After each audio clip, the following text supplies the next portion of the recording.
In his first race with the Chevrolet Performance Super Late Model Series, made his debut with a third-place finish. In his second race with the series, comes home with a second-place run at 411 Motor Speedway in Seymour, Tennessee tonight. Second-place finisher, third-generation driver out of Crossville, Tennessee, Brandon Williams. Brandon, you just keep moving up one spot. You got one more spot to go. And we was trying hard, you know. This place is always full of competition. It's a competitive racetrack. Every turn's different. You've got to race, just like Ronnie said, every lap counts, and you've got to try your best at every lap. Well, it seemed like you had a pretty good lead there, and it kind of all went away there at the end in lap traffic. You had Ronnie and Tim Boucher battling each other for second spot. You were able to open up a lead, but, man, you got in that lap traffic. They were right on you. Yeah, you know, my dad was standing on the back straightaway, and under caution, he'd tell me, you know, out of the corner, had a really good commanding lead, and just keep doing what I was doing. You know, he'll point to his head. You know, it's the same thing Grandpa always done. Point to your head. Get your head buckled on right, you know. We was doing that. Got around lap 40, and I've been having a small amount of trouble. I've been kind of chasing this problem, but I will fix it. I noticed at about lap 40, 42, the brake pedal got spongy. And the way you have to drive this racetrack, you've got to charge off in there hard and get it pinned where you can charge out of the corner.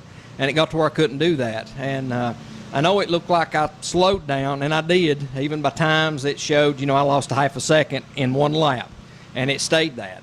But when you know, everybody thinks, well, you're in a race car, you shouldn't need brakes. But you got to look at it the other way. If you don't use brakes, you ain't going near fast enough.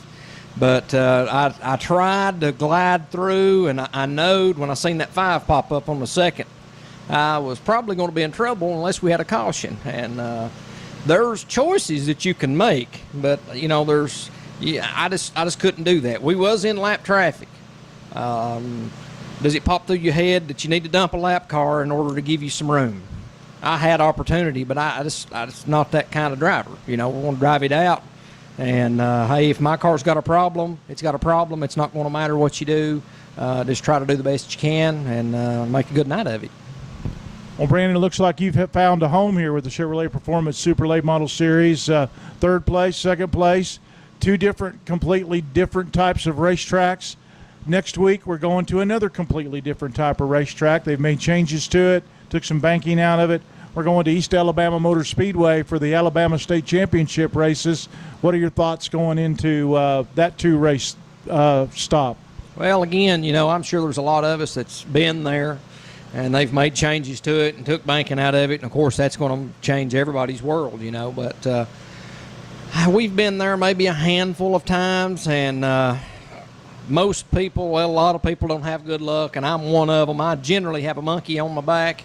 And every time I've been down there, there's been something wrong. And it's generally an overheating problem down there. But I'm looking forward to it. Every racetrack so far we've been to, which has only been 2, has been good. They give you a good welcome when you're there. And so far had good racetrack conditions. So I think we'll be good. I think it'll be a good racy place for us. Brandon Williams, his second straight top 3 finish, second tonight at 411 Motor Speedway in Seymour, Tennessee, with the Chevrolet Performance Super Late Model Series.